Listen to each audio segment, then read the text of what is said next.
Hello and welcome to the green team of the Legendarium.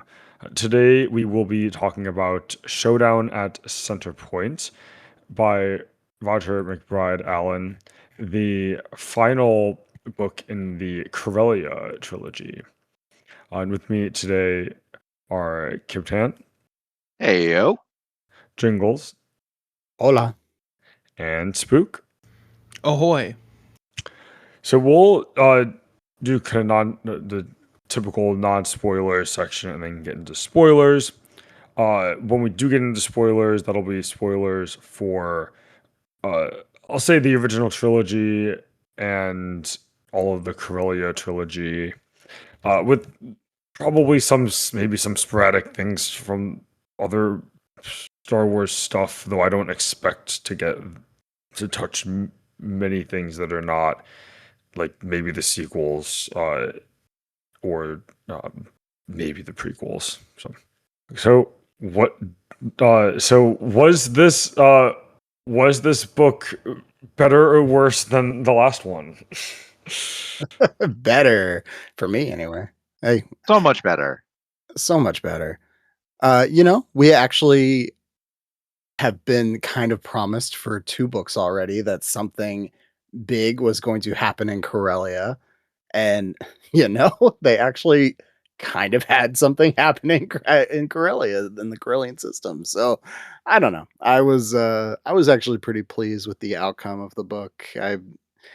It's Star Wars. I don't expect any huge fundamental changes when it comes to Han, Luke, and Leia, or even Lando at this point. Hey. So okay.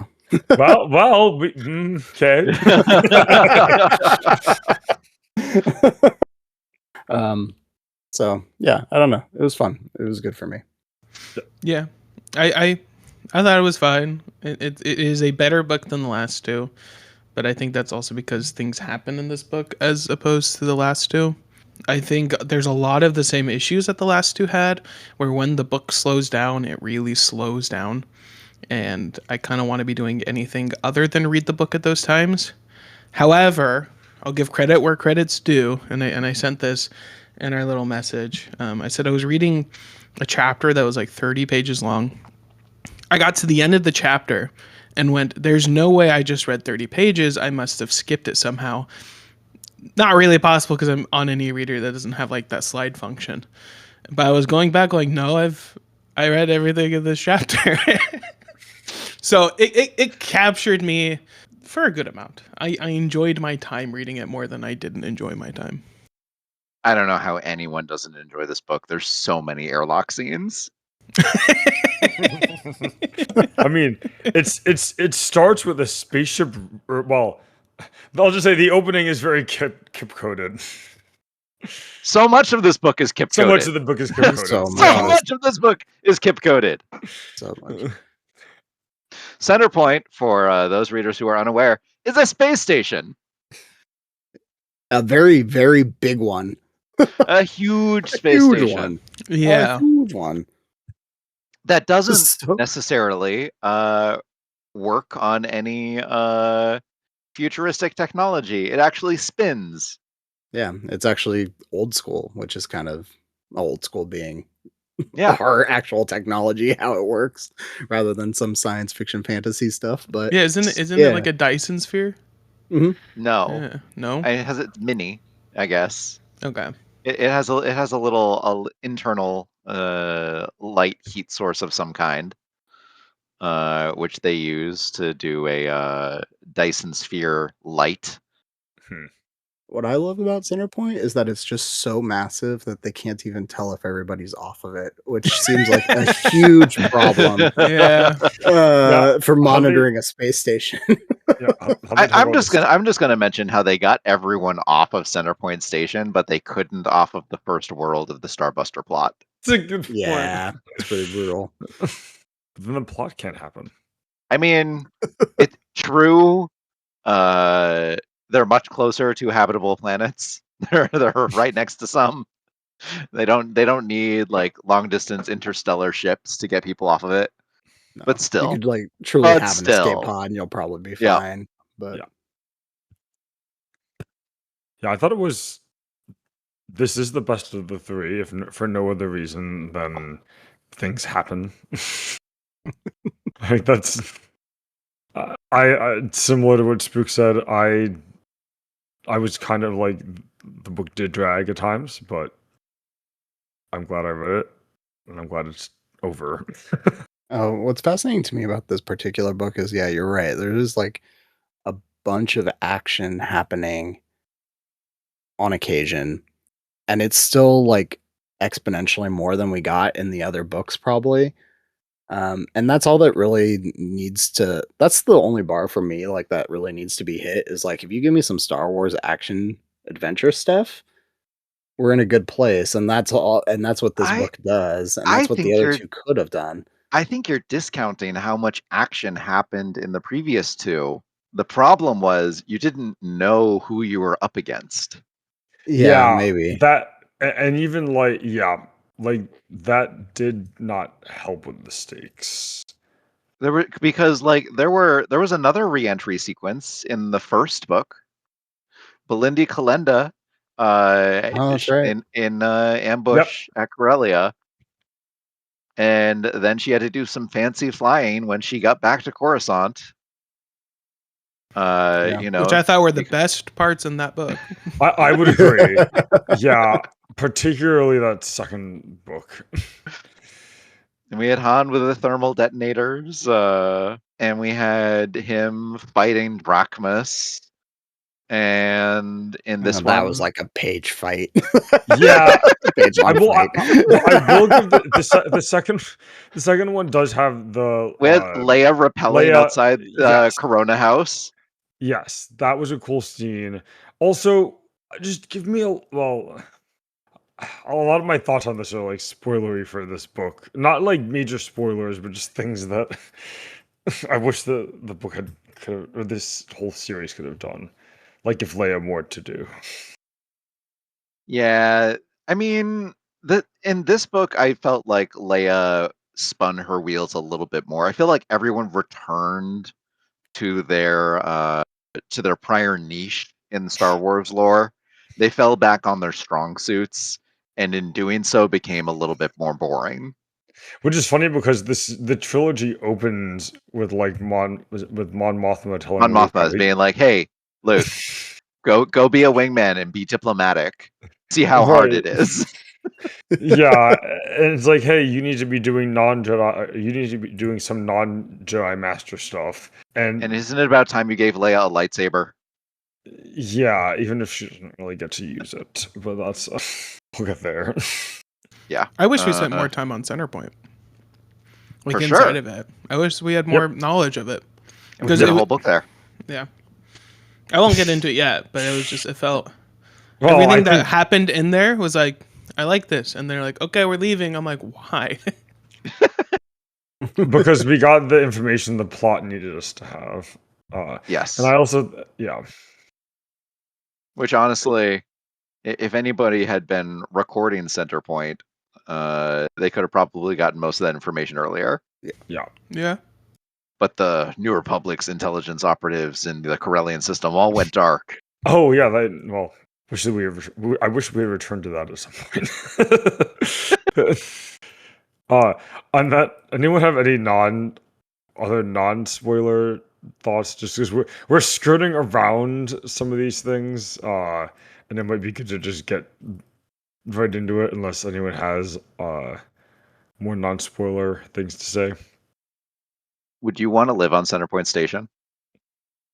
Oh, yeah. Where? I'd give it a try.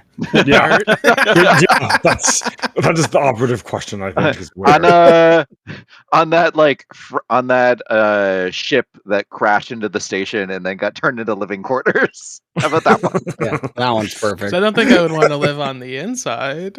Yeah, I say not. There's not so where much inside. What are you talking about? Not where Fields. Not Hollowtown. Yeah, not where the characters in the book go. I'm not a farmer. I don't need to live in Hollowtown. I'm good. I'd visit Hollowtown. I want a space view. Thank you very much. I don't want. If my window doesn't direct me to somewhere where I could die real fast if something bad happens, I'm out. Thank you. Thank you. Yeah. I feel like your window, depending if you lived in Hollowtown, would also direct you there pretty easily. Yes.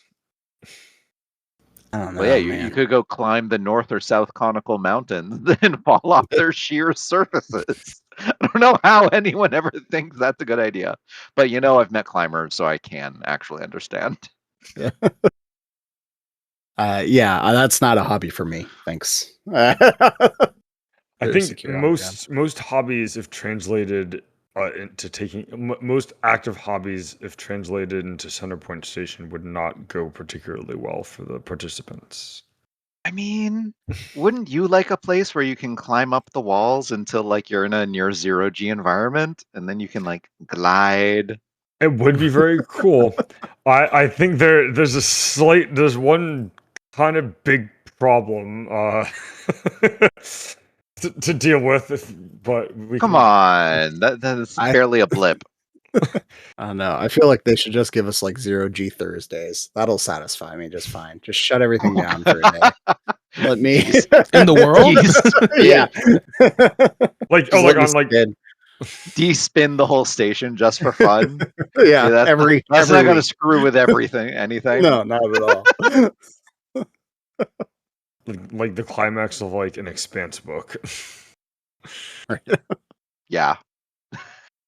No, it doesn't sound like the climax of an Expanse book. It sounds like the midpoint of an Expanse book. Yeah. Yeah, that's true. Yeah, that's true. Or things are going bad, but now the space station is slowing down. Yep. Yeah, and we need to wait till someone figures out how to use that to their advantage. Just filling in well, we need one more conflict to make this book a little bit longer. Exactly. Hey, I haven't even read Expanse. We need to make it harder to go to from point A to point B for some people and easier for other people. That's right. Yeah, basically. I those books are not too long though. They're not. Not at all. I don't think that they're too. I actually don't think that they're too long. They're all over 600 pages, aren't they? Yeah. And you don't think those are too long? That's amazing. That's okay. They're a little too long, but there's a big difference between 600 pages and 800 pages mentally. Looking at, and this is luckily we're at Showdown for Centerpoint where it's 300 pages. 300. And the first 50 was one event, so you're really doing okay. Yeah, I will say this is going to get me flamed, but it was. I mean, if you're going to attack the re-entry sequence, I'm going to flame you. Yeah, it has nothing to do with. This is going to be an out of left field comment, but I'll just say Assassin's Quest is a rather daunting book right now because I know how how dense the other two were, and this one is double the length of Assassin's Apprentice. That's my comment there. You want to know how much the barometer for enjoying a book is when we talk about other books? It frequently comes up, I think. All right, despite us saying, yeah, and we said that things happened in this book, and we have spent more time talking about not things about this book. Okay. Anyone have any more non-spoiler thoughts? Even though we've already kind of take us in a little bit. All right. I don't have a summary this time, but spoilers in 3, 2, 1. Hello, Green Team listeners. This is Stormrunner. Just a brief interruption. When we initially recorded this, I did not have a summary written, but I have since done so I will insert that here. Our heroes find themselves finally hurtling towards the climax of this trilogy. The book moves towards said climax almost as fast as Han's coneship hurtles towards the surface of Salonia at the beginning of this book. After crash landing on Salonia, Han, Drachmus, Mara Jade negotiate with the evil Salonians to let them go free. Luke, Lando, and Belinda Kalenda investigate the interior of Centerpoint Station, finding out that they just need to control one of the planetary disruptors in order to stop the super weapon from destroying the next doomed planet.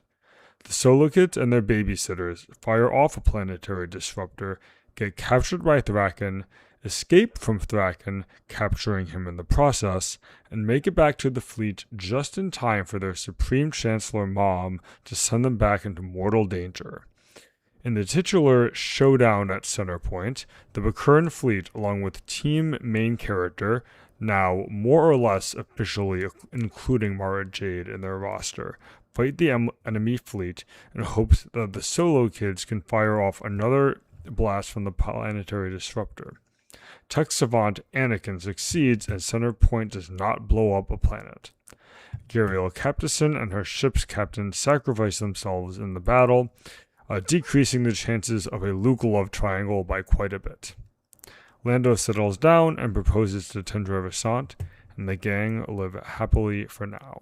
Okay, back to the episode. Okay, Jingles, I first want to say that I think it was it Jingles or Kip? You'd have doing anything in Centerpoint would have the slight problem of you'd have a relatively high percentage chance of being incinerated at any given time. On what time scale? It's happened 3 times, max. Yeah. The space station's been inhabited for centuries. Time immemorial. No one even Possibly knows when it millennia. showed up. Yeah. Possibly If a button literal can do millennia. that, if a button can do that, and the button has been done 3 times in less than a year. Oh, okay. So then it's not even by chance. Then it's by someone They else's bugged out choice. after the first time. Yeah. Yeah, I want No, to that's lose fair. my home because the sun is growing. That's what I want to do. Aren't all Yeah, of our yeah. suns growing? Isn't that Homeowners insurance, act of terrorism. Right. It's for people that want to live in Florida. Like, I'll just invest in a better quality sunshade. yeah. Right? yeah. We start learning the values of water. I don't know. I lost that thread. My bad. The subsurface refrigeration equipment. Yeah. Swimming pools, fantastic. Live near the airlock. I'd want to do that anyways. The cooling bill would increase just a little bit in those instances. Just a little. A little bit. So, all right, let's talk about the reentry sequence at the beginning because it is a really cool sequence. It's one of the It's- best. I will never forget it. I will never forget it. It's a really cool dogfight. There's interesting ship dynamics between both the people in all the different ships, within the ships, between the ships, and the physics of how they're positioning themselves is pretty cool. And we get some interesting character stuff, like Han's kind of his sense of obligation to take the cone ship down to Salonia rather than just going in with Leia and Mara Jade. Yeah. Brave choice. Though I do wonder, why did the Salonians still need or use cone ships? Is still a They're very they poor. truly just have The nothing Hunches else. are Yeah. very poor. okay. All right, that's obviously a very acceptable answer. And all the other ships got bought by the Sicorians. That's true. The Overden has better ships. Yeah. Allegedly. Well, they tried to put Allegedly. heavy guns on their ship. Yeah. Salonians don't belong in space. No. Per their own admission. I do like it's an in-canon reason why we've just never seen a Salonian before. It's just because they don't go anywhere. They're stuck on these 3 planets. And all the ones that humans see are trained to speak with humans and to put forward a Yeah. front. And Han's like, well, I guess I didn't really know Salonians. at all. And then Yeah. starts having a crisis about it too. Yeah. He's like, oh no, I'm not a real Corellian, I guess. He's like, I left home too early. I should know this place. I mean, he was having a crisis about that back in book 1, but He was. Yeah. but that was because his favorite bars weren't where they used to be anymore. They'd turned touristy. Yeah, But- they did well, Like, this is actually about one of the like 3 species that lives in his system, and it turns out he never actually knew any of them, which is a much more reasonable reason to To consider crash out. yourself ignorant. yeah. We were just like one romance away from making a Hallmark movie about Han Solo coming home and not being a fish out of water and doing. He falls were in he love not- with a Solonian and Yeah. learns about their culture. Like, sorry, Leia and the Leia and the kids can go home. I'll see them every couple of years. Yeah. They're actually evil corporate entities, so that makes sense. The Solonians try and convince Han that he can have sister wives. Yep. Yeah, I'm sure that's gonna go real well with Leia. Yeah. It's a political marriage. Political marriage, exactly. God, If anyone would understand a second political marriage, it would be Leia. that's true. That's a good point. The fledgling New Republic with apparently no resources / just not enough resources to not. I mean, to, like, okay. Let's imagine the Solonians were, instead of terrible at spaceships, amazing at spaceships, and they were about to give the New Republic a new military. They're well, going to give them a new fleet of ships that the Solonians had But they made. really only want to marry Han Solo. I was gonna say because And all they demand is that Drachmus marry Han Solo. I was gonna say if it because Leia would have sold Lando in a heartbeat if that were the case, but that would have solved the Lando marriage subplot very quickly. I mean, it makes me wonder about like the interbreeding of Solonians and humans, of like how possible that is. Which I feel like is something we talked about during the last episode too. we probably did. Well, I mean, most Solonians are infertile. Yeah, didn't we establish it's yeah. kind of not possible? Yeah. Oh, that's right. That's right. They keep all of their fertile females like really hidden away. And that was like the antithesis of the conversation. Where you're like, well, they can't get pregnant, so why not? Just political. So one option. I actually really liked when Drachmus, A, when she was freaking out during the reentry, and B, when she turned on the Overden about like, you put who? Yeah. You were Yeah. deceiving me? And Yeah. how everything changed then. I liked that. Yeah, the whole honor, the whole Solonian honor stuff was interesting. I did laugh a bit when they'd never considered a bribe. Yeah, that I had a note on that. I think. And then it didn't work, but it kind of did. It kind of did. It kind of did. It got them to a neutral stance, which was kind of opposite of what they were on. Yeah, It got them a very large portion of what they needed to put Anakin in the right place. One thing I did generally like about that, I mean, I guess it was kind of before that happened, but the discussion between Mara and Jade about like business negotiations versus diplomacy. Where Mara and Jade's like, no, like it's business negotiation is getting what you want and kind of more manipulating the situation. I should say more manipulating the situation, but how she framed that was interesting. And the difference between consensus and like digging in for your own personal viewpoint. Yeah, that's what I will say. I did enjoy on the topic of Mara Jade, just that we got to see her.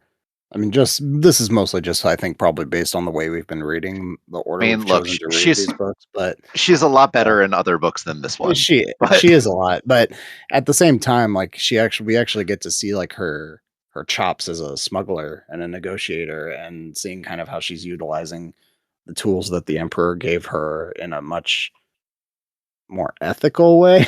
I guess I don't know. no, I think yeah. ethical works. Yeah, like I mean, on a relative basis, absolutely. Yeah. I mean, she does get imprisoned for saying that, so Yeah. So it is kind of like the one character that I felt like had some stronger development throughout this book or this trilogy as on a whole. No, I agree, and I kind of like how she throughout this series, or particularly books 2 and 3, like how she gets to spend a lot of time with Leia. Their dynamic is interesting. Speaking of strong female characters, how do we feel about Gariel Captison now that her story is done? R.I.P. Yeah, insane. She was there. Well, this was also my introduction to her. She blew up a flagship. Come on. No, that was cool. Yeah, this was my introduction to her too, because I didn't read Truce of Akura. Truce of Akura because I was busy. So, I get introduced to a character and then she dies the next book. It's like, Especially- okay. Well, I guess the ships with Luke have sailed in that sense. Yep. Nope. People love to set up romantic interest for Luke and then destroy it. Yeah. Well, because he has Mara Jade. You bring in the romantic interest Oh, do you know how many people just to tried have like a little bit of to spice. cut apart him and Mara Jade in the Well, expanded universe? I'm sure it's every book with Mara Jade. Well, I'm also like, there wasn't a love triangle this time, but like I wouldn't be. I'm still waiting for that in a future book. Luke as a stepdad could have gone hard. He would have been the dad that stepped up. That would have been an Yeah. interesting take. To have a non-force sensitive member of the Skywalker family. I mean, that just means that they need to be like revealed as like some like distant. Well, I guess Shmi wasn't like a thing at this point, but like some distant relative of some other. I don't know. They wouldn't do a secret child of Vader, but like some other secret grandchild of Palpatine or something. Yep. Secret yeah. Palpatine grandchild. They could have done Yep. that. Palpatine go with mistress. Yeah, it hasn't been Yeah. done before. Yeah, we can go with that one. Everyone has to be special in the Star Wars universe. They can't just be a strong person by their own merit. They have to be, a child of somebody. Speaking of our children of somebody, The best parts do of the book. Anakin, go ahead. how do we feel about the best parts of the book? They're a treat. Yeah, they're a treat. His Anakin's like force type powers are pretty absurd. Like it's he's basically, I mean, he does have some limitations when they're trying to escape the force field. But like particularly when he's operating the repulsor, like he's basically like he's basically God in terms of how it interfaces with it. He's just, he sees the whole thing and he sees how it works and how it's designed. And it was clearly designed to meet up with the repulsor at Centerpoint. Oh, I think he's just using it as intended. I think it's very cool. I'm just noting. And haven't you ever had a small child who seemed to be way better at the computer than you were? Yeah. Also, on this note, the book literally kicking things off with the kid pressing the big red button to activate the ancient super weapon. Like almost blowing up Chewbacca in the process. Yeah. I have 100% decided that I need to put a big red button in front of my D&D players. They're gonna 100%. press it. They're gonna press it. Yeah.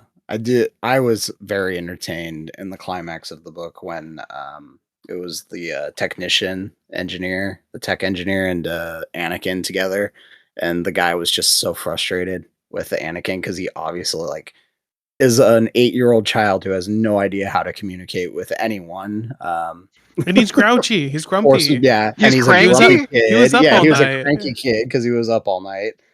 Well, maybe I'm cranky because because I've got like 10 minutes to figure this S out.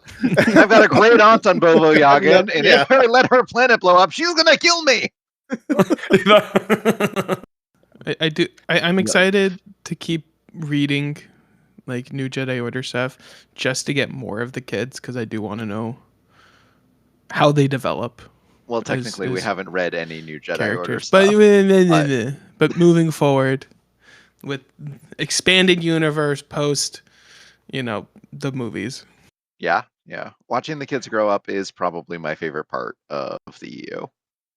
I think so. I remember the stuff that I first started reading had them in it, and I remember them being a key part. And looking back now, like, it makes so much sense that Lucas decided to try putting that into the movies with a young Anakin and stuff, because it was like it's what was working in the EU.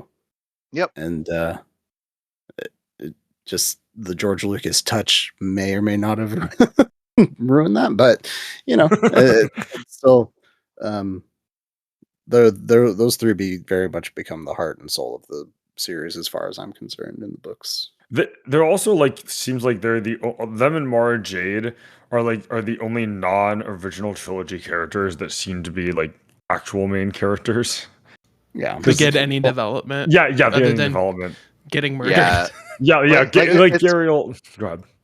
It's pretty clear that Belindy is not going to be sticking around, right? No. Yeah. She might I pop like up. her. Yeah, I like her. She might pop up later, like Gariel kind of does for this trilogy. But she's not in the like main character squad. Like in the climax when they're squatting up to go do the whole attack. Like Mara Jade's the only other person that's like in the ships with the main characters. Like, and Gariel is not, and Belindy is not. Yep. Mara Jade's like the third party that like somehow attaches to Voltron that they can use as an accessory sometimes, and then she leaves. And then it's like she's like everybody's favorite character because you don't get to see her that much. But she's a spoil sport. I like her. I like her. I want more of her. I think eventually she will become the 6th Power Ranger, where she will become like an actual cast member. Like maybe not till New Jedi Order, but at some point I think. Well, it'll probably happen when like her and Luke kiss. Yeah. And then the romance kind of goes from being interesting to like whatever. And it's completely unavoidable. Yeah. Well, and also it's completed, and like they don't like need to actually develop it further, other than people trying to break them up apparently. Come on, you can't have just a happy single romance. No. Not for your like single character, Right. Han and Leia are the only pair that's allowed to be stable. I'm thinking about there's a line. I think as they're like going into battle when Leia kisses Luke or Han, and Han goes, "There's something to this marriage thing." Yeah. that was just really funny. It's like one of like 3 lines that made me laugh in this whole book. The line that had there were okay. This one actually was really funny. So it's after Anakin, so the idea that they're putting the chief of state into a gunnery turret, going into a battle where they're outnumbered like 4-1 or something. Queen, let her pop off. Also, for both of their marriage, they are a united front, and neither of them hesitate for a second to throw their kids in danger and have them help with like the planet-side repulsor. Sorry, kids, you got a role to play because you. Yep, you guys are shooting this big planet as a gun. No one knows how it works, so figure it out too. And now go in the lightning chamber. Right. That has been just kind of sleeping there for millennia, and no one knows if it's going to blow up the next time it's used. But you know what? We're just gonna trust that it won't.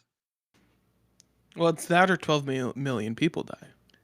I do like that they actually kind of bring up how in the Star Wars universe, many people just don't know how technology works and are unable to replicate it. And the universe is just littered with things like that. I mean, Han has to like fix the ship mechanics. Like it's like cars. Like not everyone, even if you know how to drive a car, you don't know how to like. Not everyone will know how to take it apart. So like sure, and that's brought up too. But like in the Thrawn series, they had those cloning cylinders. And yes, apparently, like they can't make more of them. It's like there was a cache. You use it, can't make more, and now it's done. They're gone.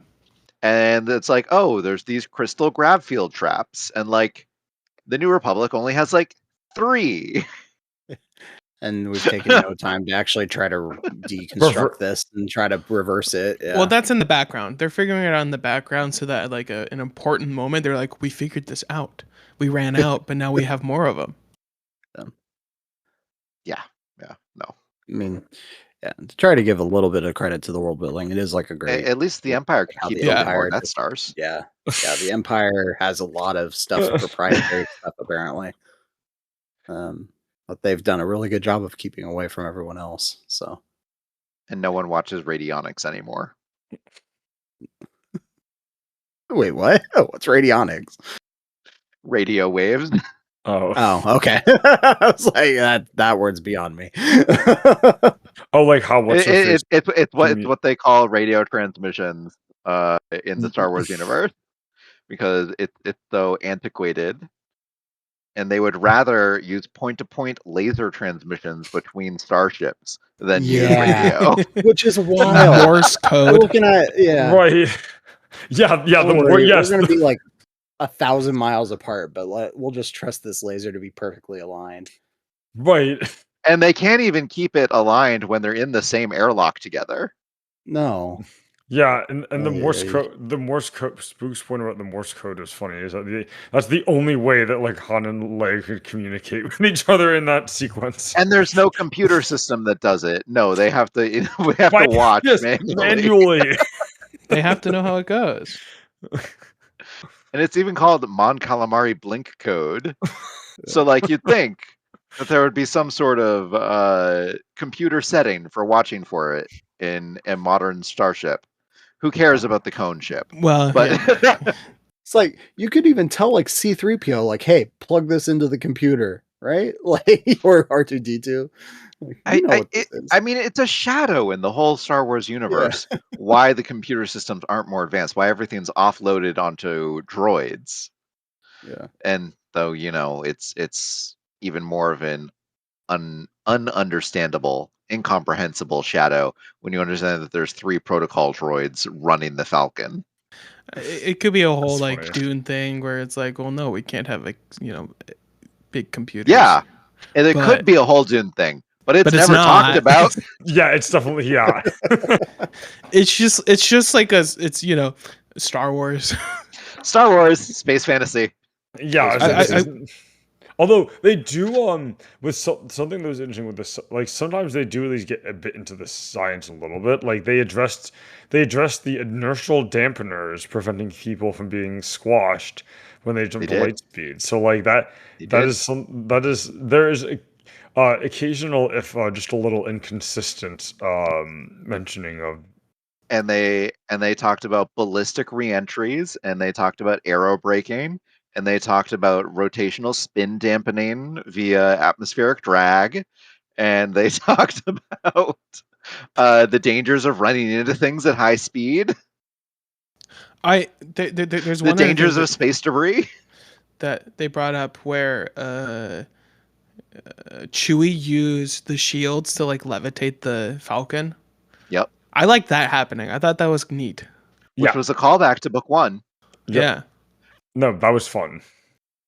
The because that's yeah. what Han and Chewie were trying to make the Falcon capable of doing.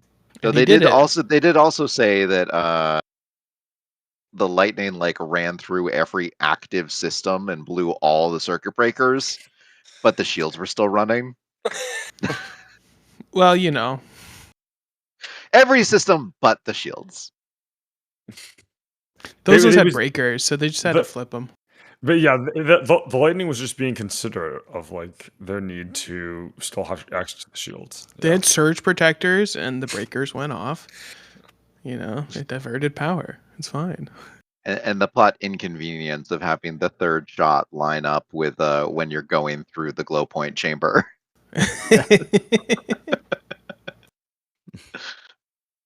Come on, we were in here for 10 minutes. It happened to be these 10 minutes. I do have like one annoying thing that this has really happened in the series a lot, where it's like naming old things new things because it's we're in the future now, Like naming a clock the chronometer. Oh, I saw that and Hey. I went, I don't. Hey, Come on, we hey, have that is a current word. That is a real word. Yeah, but people reading this book aren't gonna be like, oh I have yeah, bought the chronometers. chronometer. Call it a clock. You know, it's a G-Shock chronometer. It says so right on that. Yeah. Your watch. Yeah. It has more functions than just telling the time. It also is does. like a stopwatch. What did they call flashlight in the last book? That one also annoyed me. They called Oh, flashlight yeah. something. Yeah, they had a strange word for that. I'm sure that's something on the Star Wars wiki. Give me a second. there were a few glow rod. Glow, Glow rod. glow rods. which is funny because that exists in the same universe as like lightsabers. Like, I guess to their credit, Yeah. they're like What? they're not like beams where you're pointing. They're like you hold them up like a torch. But in a world with laser guns, you can't have like a direct beam light. Look, I listen to British people call a flashlight a torch, so I'm not. They got their own I'm not problems. gonna get too judgy on it. Look, it's a Star Wars world. Their language is basic. It's a lot of words for just what is this thing? It's a rod that glows. It's a glow rod. It's very German in that sense. Yeah. Yes, it is. Yes, it is. According to the wiki, glow rod costs 10 credits, which seems very expensive. Oh, it's in like an armored window. It's a very strong window. It's transparent steel. Yeah. oh, The navigation computer unit is the Navicomputer. Navicom. No, Yeah. Navicomputer. The glow long company. Oh my gosh, guys, I can go of down. course there's Right. of course there's a like, corporation that's Rumor existed that the company was using radioactive waste in order to make their glow sticks last longer. Conspiracy. wait. Is this the start? Is this that Wikipedia? Yeah, It's this just, is like, really- Wikipedia. It's It's from. It's They've got the citation is Star Wars Galaxy: Rage of the Wookiees, which is really, this is video game. Is that a Yeah. TTRPG or a video game? really not helping the like Glub Shadow meme here. Oh, there was a glup shit out in here that I wanted to point out. It was the captain of Thrakensel's solo ship. Name. Was it like Thrag or something? Greg, yes. Yeah. Well, he was the like lieutenant, which, the this was a like they really wanted to make Thraken like hateable, even though he's just this kind of small-minded twat. Like, so there's a quote where they're talking about what to do after they capture the Solo kids, and Thrag goes, "You need them alive," and Thraken goes, "But I want them dead." And I'm like, Yeah, that was like, wow, our antagonist has gotten mean. Our antagonist has gotten unhinged. Yeah. it wasn't. There's like, no, you're. Yeah, he really wanted to go there. What do you will say- guys? Oh, go Go ahead. ahead. I was gonna move on to something else. Then I'll really quickly. I will say Thraken Solo is just such a disappointing character by the end of this book for me. Yes. Like, Yeah. Yeah, just so wasted. he So started out so much better. Yeah. He like thinks he's the smartest person in the room all the time, but he most definitely almost always is not. Yeah. and like I would have liked something more from him, like at least from the end, like a confront. Like, I know that he wasn't ever meant to be like the final villain, but some sort of confrontation with Han. Like he just kind of gets like, I don't know, like something a little mean, more they had one. cathartic. They had They a final do. confrontation. Sort Yeah. of. But it's like an incredibly milquetoast confrontation. Yeah, Yes, and it it's all, is. Yeah. and there's no stakes because like the actual conflict between them is kind of like fucking lost at that point. I'm just like imagining how Matthew Stover would have handled Thraken in this book. So much better. So well. Well, because he would have been probably a lot more intimidating. He would have been in the book for more than like 5 scenes. Like, No. As I was reading this book, I came to the conclusion that it and slime do some of my least favorite things, where they're just like summarize character viewpoints and be like, and that was so, and he thought no, but then he thought yes. It's so tedious. Okay, that's the reading word this. that's the word that I would use for like kind of like this whole large parts of this whole trilogy. And Right. I'm sorry, but some of this book was tedious. Some of them, like, we spent too long with the negotiations with the Overden, and I think we did spend too long on Centerpoint Station. Sorry, Kip. Well, I mean, that's wrong. That's so wrong. Yeah, we didn't spend enough time We were on a on book named Centerpoint after for like 20 Centerpoint. pages. All right, okay, Yeah. sorry. Like let me, a chapter. all right, let me. I would have liked. Maybe it was just like. Maybe it is just the writing is bland enough that like. I wanted more than just like descriptions of like what you just said. Like, One elevator journey. Yeah. That's the issue with the Centerpoint Like- journey, is that we get to one place and we go, oh no, now we have to leave, and now we're leaving. We have And to it's go like, to the other place. guys, you spend all this time getting here, and it's like, cool. And Okay. then we Yeah. jetpack to Drawl. Yeah. Yeah.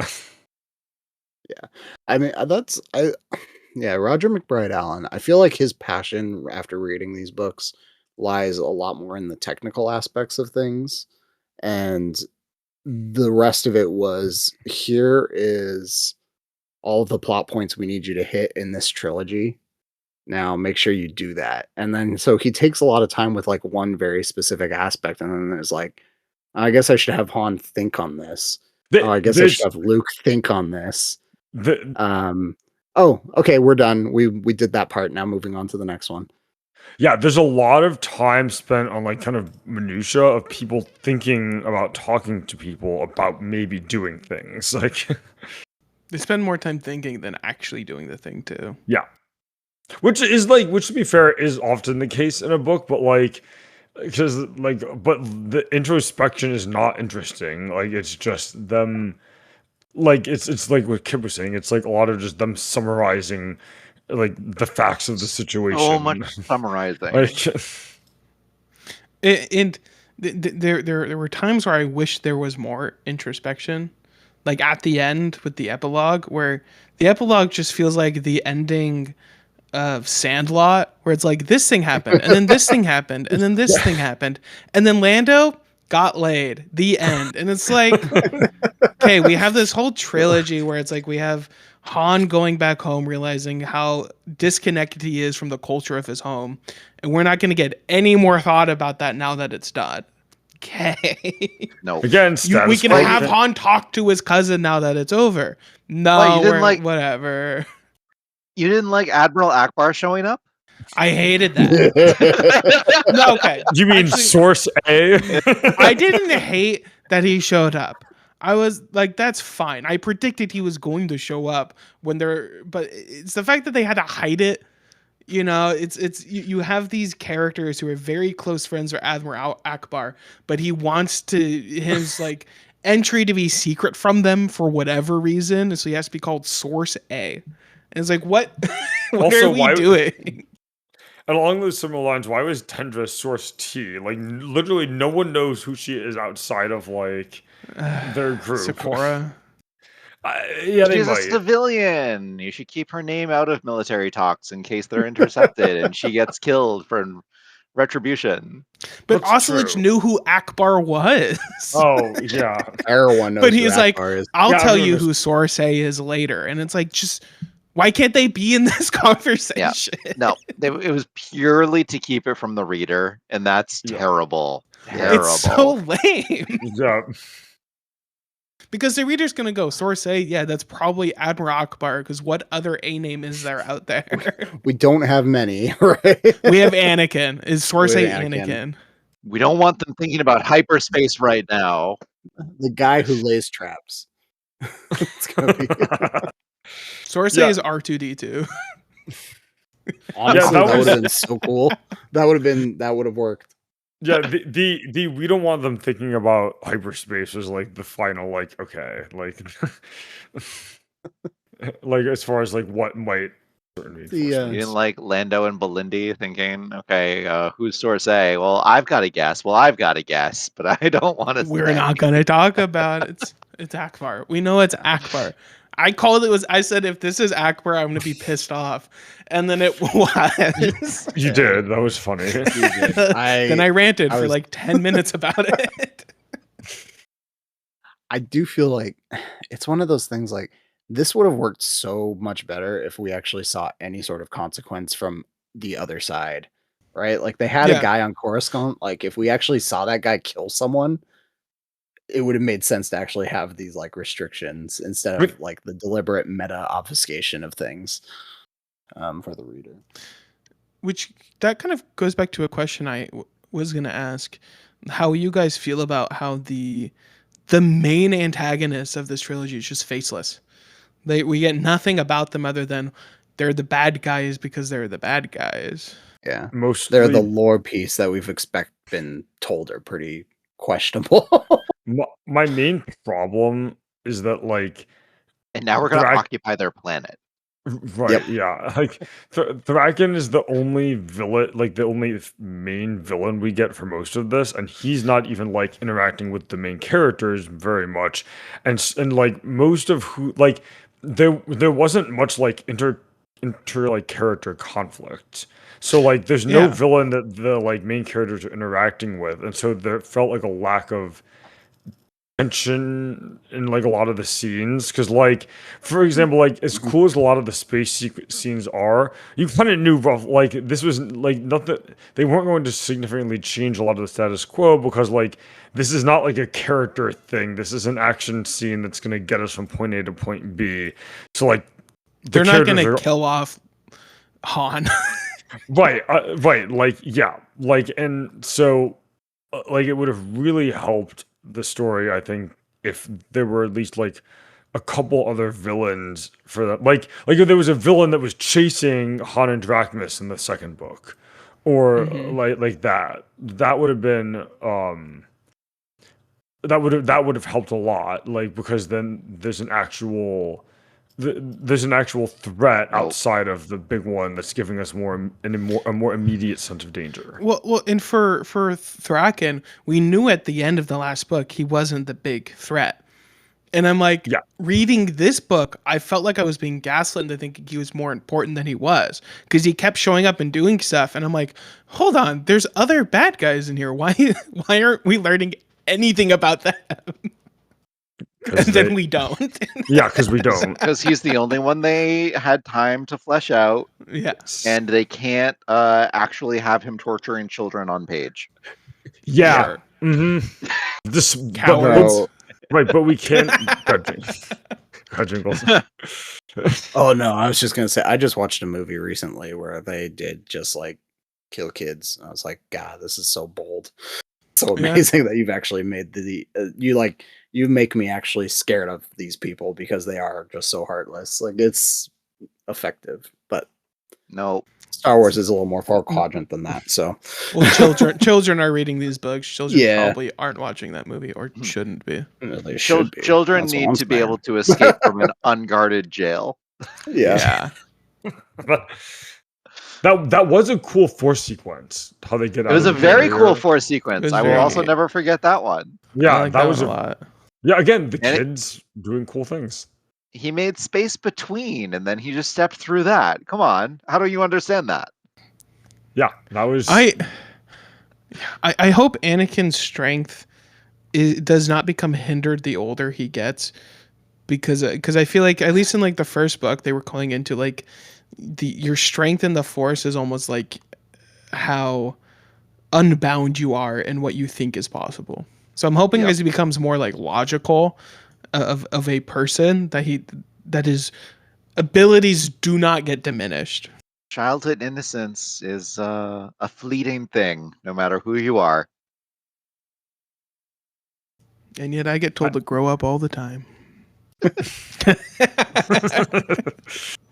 I mean, look, general force power fluctuates all over the place. Luke Skywalker goes from one level to the next, all over. Which Like, for example, he can telekinetically move R2 around without barely noticing anything, but he can't just shove all the people into the airlock. No. yeah. I do like that we did get like a Luke Jedi Master moment when he finds like basically echolocation through the Force where everyone is in the system. Like that was very cool. In a paragraph. Yeah, and like a paragraph. I'm like, okay, this is the coolest thing. This is the coolest thing he's done in 3 books, and like, but we're just gonna like leave that there. Also, with Luke, that he did not get like Luke was placed in situations in which his like ability to fight was not going to like solve the problems. Like he didn't get to have any lightsaber fights or anything Until the end because- when he got his Diplomacy. starship. Yeah, that's well. Okay, yeah. That's like the dogfighting was a good point.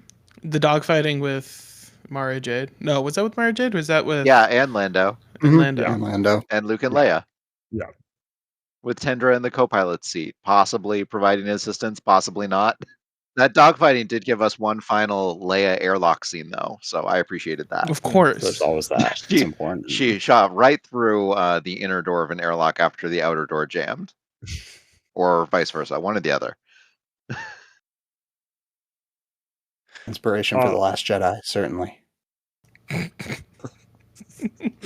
That part I wasn't even that bad in the movie. think it's fine. But I yeah. fully buy it. I had no Yeah. problem with that in the movie. I loved it. It's overblown. Well, no problem with that scene and no problem with the movie are 2 different statements. But I think No that problem movie with is the that best scene. one of that trilogy. sure. I- No, It's a great movie. We shouldn't. It's a- we don't need to go down this rabbit hole. I'm not going to die on that hill. No, take the bait. Do it. Well, I do truly believe that, but I'm making that statement because I know my beliefs on that movie are inflammatory. All right, fine. I don't think they're actually Anyways. that inflammatory. No, I'll bite. This won't spiral into a whole thing. Like my take on this movie is documented elsewhere. Probably, I think that The Last Jedi, everything with Luke, Rey, and Kylo is very cool and the best stuff in that trilogy. Mm-hmm. And everything else can be in like a different Yes. movie. Yeah, we Okay, we we're didn't need to done go with- to the casino. What do you think they would do wrong if they adapted this book into a movie? That's okay. That's a fun exercise. Make Anakin older than he is. Make the kids older than they are in general. Ooh, imagine Anakin at 18 doing all of this. I was thinking like that'd be 15. rough. I was thinking they would make him 15. And then I think they would totally demolish the ages. Yeah. No, but imagine they cast an 18-year-old to play this Yeah. part. Oh yeah, Yes. like that- Dear Evan Hansen, Oh, the but- movie, Still throwing tantrums. making Ben Platt him again because his dad's the producer. I think if they were to do this trilogy as like movies, I think however they did the land like well, what I would most want to see how they would adapt it would be the Lando like marriage subplot from book 1. Because that I think they would get rid of it. actually yeah, they probably would, but it would be like Like, we don't hilarious have to see enough time what- to cover this. yeah. This doesn't matter. Don't care about the life witch. That's what Luke has to be starting an academy, right? By the point this movie would take place. So that's what's distracting him, not wingman role. Yeah, good point. Like, make up some subplot about how he's trying to find a force sensitive kid in the Corellia. Yep. Actually, And they that's would why probably he's do there. that. Because the Yeah. trilogy has to end with him like rescuing the kid or something, and then like he leaves going off to train the kid. Isn't I think- Jenica force sensitive? Wasn't that? Mm, No, Kalindi. Kalindi's force No. sensitive. Kalindi Kalinda, might yeah. be. Yeah. Kalinda. Kalindi. Belinda Kalinda. Maybe he sent after Um, her to recruit her. I don't know. No, I think a movie would righteously mess up all of the field and the space jumps and the timing of those. That would be way too complicated for them to try to set up in a movie. They would just do away with it completely. There'd be some other excuses for why the Republic isn't there. Wow, Oh, if they get rid of the like the interdiction interdiction. field, I'd be so mad. Yeah. I'd be Yeah. so mad. That's the thing they'd have to get rid of, though. But like that's how the They'd be that's so but like not- but that's like that's the vehicle that allows the entire plot of the trilogy to take place. But imagine that in movie canon and what they could do with that for other stuff. Do you think they'd get rid of Gariel or just pretend that they were meeting for the first time? Oh, that's I mean, maybe it's like a little nudge for book readers who know. they could have their established like you know what? No, they would have their established dynamic, and Truce of Bakura would then be a prequel that they would do after this. Oh, Would she, if she was Like, in maybe- this, do you think they would kill her at the end? Yeah, Yes. probably. Yes. You Yeah. think so? Yeah. yes. So, I think they have a hard time killing off characters. No, I they think don't. No? they would. They kill the- the question I of whether think they do exactly what they did with Phasma with her. Yes. Fair. the Mara Luke relationship is so much more interesting. Like adding another character into that's not like doing anything really. I don't even think they would do that relationship well. Yeah. I think it'd be a lot more ham-fisted. I agree.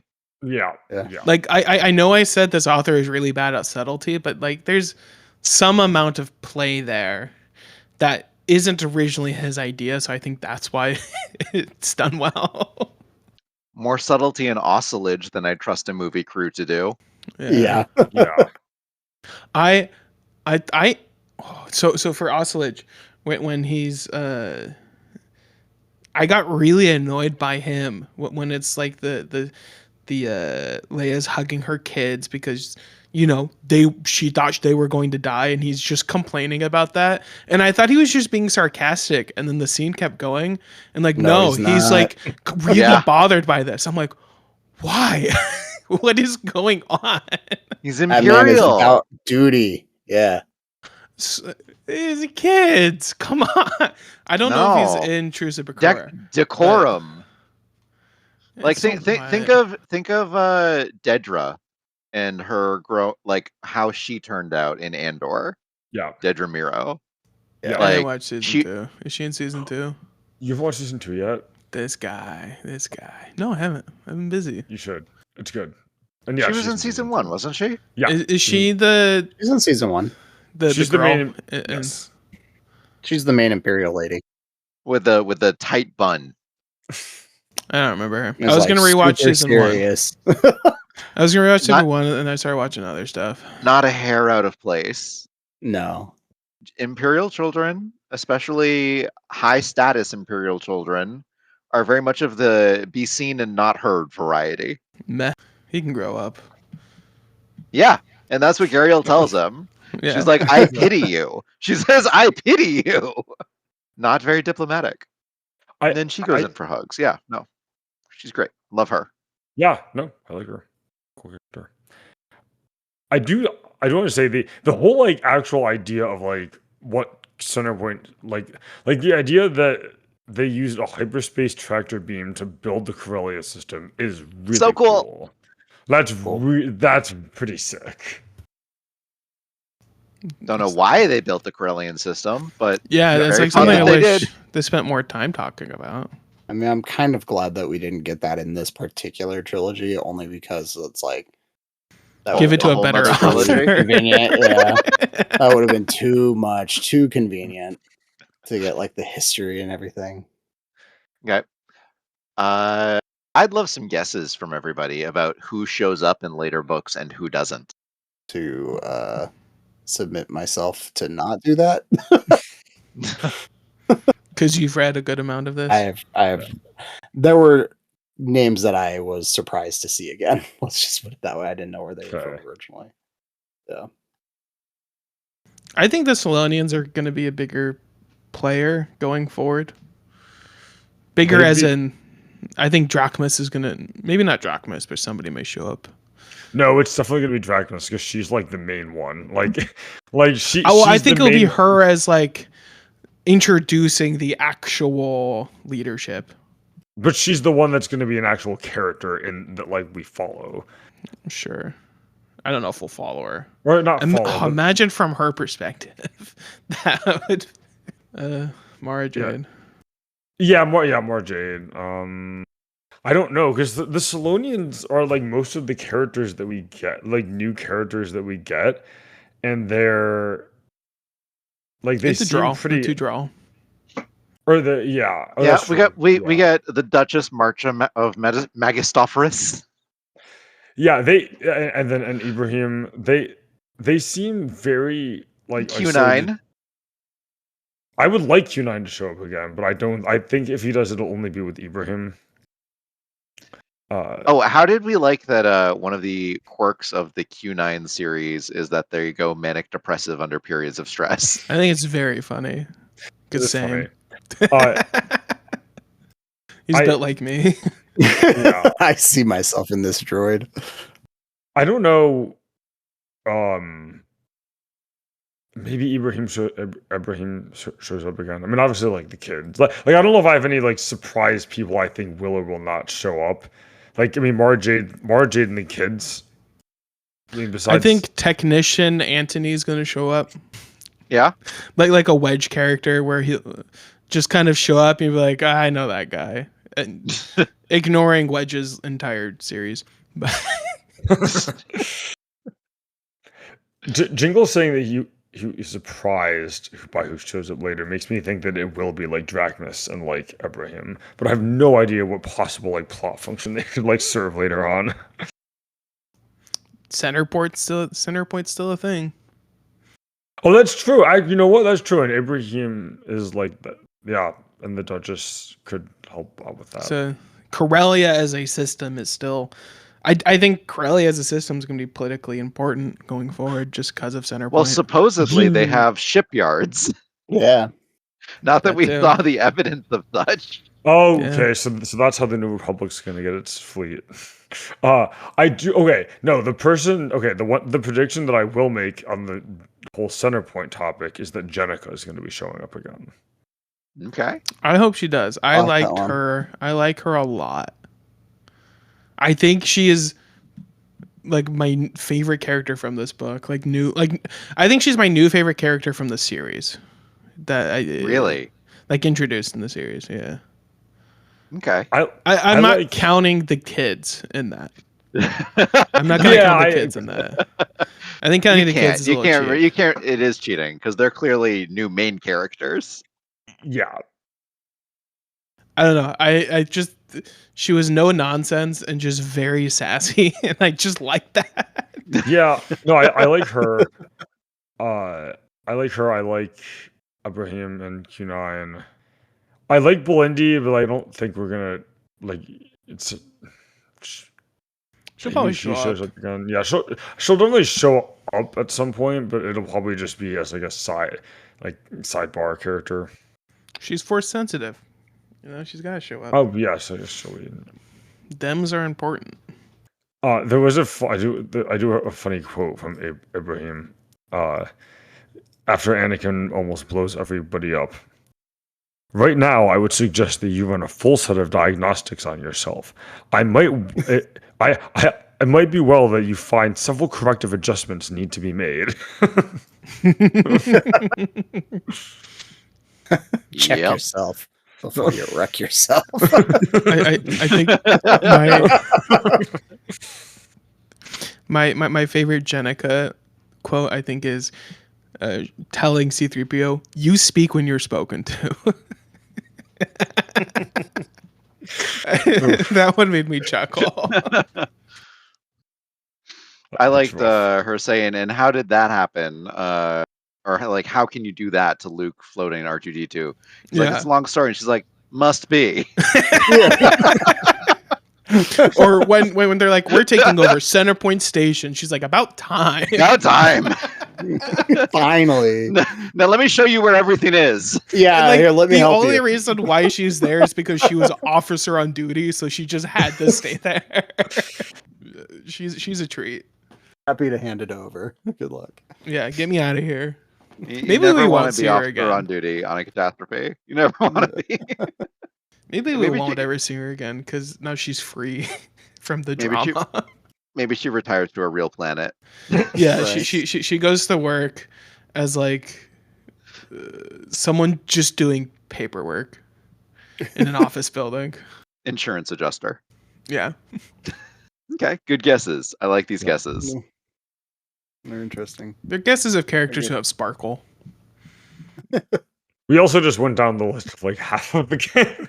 Basically, we just went Half of the good guys, half of the good guys. Most of the cast was listed in the last 10 minutes, but I would say Jenica would be my like main guess. Okay, how about Thraken?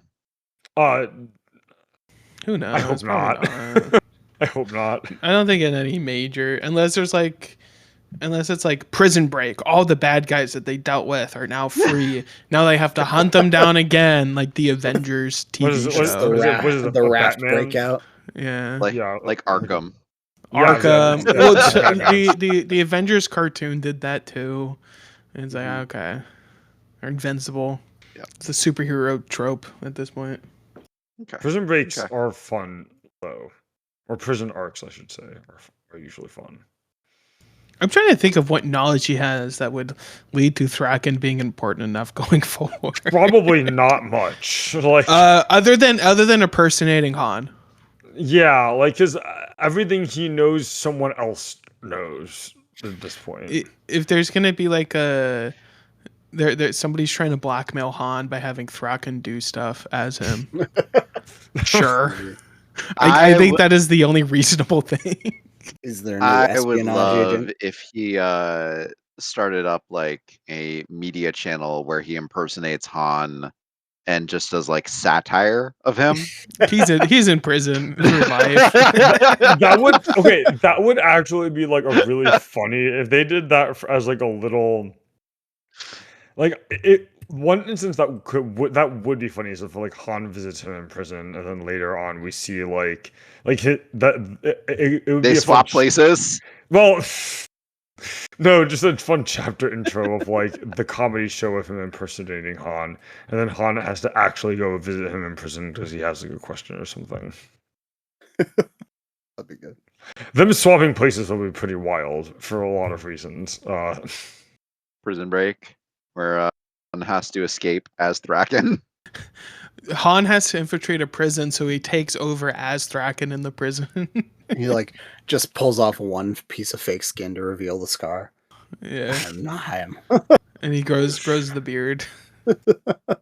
Anyone have anything else in particular about the book? I'm curious where we're going to next, but not about. I'm this also book. very curious where we're going to Yeah. next. What are people in the Same. mood for? Do we want to do like the X-Wing series? Yeah, I say that we can go into X-Wing. X-Wing, yeah. Awesome. Cool. Anyone have any last remarks on this book or trilogy? No, I don't got final thoughts. This book was better than the last two. Rereading this series made me less happy with this series significantly. Oh no. The nostalgia got booted. I'm not gonna lie, Yep. it did make me want a bit of a break from the Star Wars books, but like I think if the next one is better, that Different would help. author. Yeah, different author. Very different author. Very different authors. That's a good selling point. I think it'll be nice to also get away from the cycle that is just the main characters of Star Wars. Yeah. And the Although I think the Thrawn trilogy and this trilogy made me less grumpy about them, because I think going into like reading this, I was very grumpy on I'm tired of Skywalkers. I want something different. And then reading these, I'm like, no, okay, these are interesting characters that deserve to have, the spotlight that's been put on them. But also there's other characters. yeah. I think it's definitely a measured and a control type thing, right? Like once you Yeah. start seeing those seams, you just got to step back a little bit, let them shake themselves out, and then you can get back into something that focuses on them again later. Yeah, and I think like part of it is like them not being willing to shake up the status quo, and that like most of the stuff we've read like has seemed like a direct sequel to Return of the Jedi, because a lot of it has been, and even this a little bit did, even though it's not. Like this could have been like episode not or episode 7, like in in terms of like you have somewhat of a new status quo, but like things haven't changed that. I mean, obviously you got the kids, but like the characters themselves have not meaningfully changed. I feel like it would work better this story would work better as a show, because I don't think the stakes in this series are strangely enough, a laser that can destroy suns to me is not high enough stakes for a movie trilogy. Well, it's not necessarily like I think the problem is less the like physical stakes in that sense, and that like the emotion, like it's more, a lot of it's like the villain thing of like we don't know. It's not oppressive feeling. Right, yeah, like it's not like there isn't it's not really clear what the villains ever want, and like. Did anyone feel like the New Republic was seriously at danger of completely collapsing over this? Nope. No. Yeah. And that's the difference Not between even this once. and like Thrawn. Where in Thrawn, like Thrawn is such this like oppressive person that's like, okay. And I he feel, also has something. Well, and with Thrawn, between Mara Jade and his assassin, like and Sabaoth, there are other villains in the Thrawn trilogy that present like more immediate dangers to the characters that like could like actually affect change in the plot, besides just moving on to the next plot point. In this one, you get 2 named villains. Yeah, who aren't really villains at the end.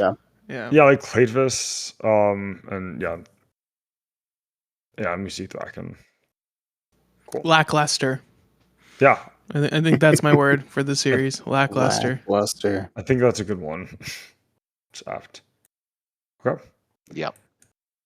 All right. Well, until we get to X-Wing, this is Legendarium Green Team, and it's been our episode on Showdown at Centerpoint. I am Stormrunner, and with me are Kyptan, Jingalls, and Spooke. And thanks for listening. Good night. Adios. Good night.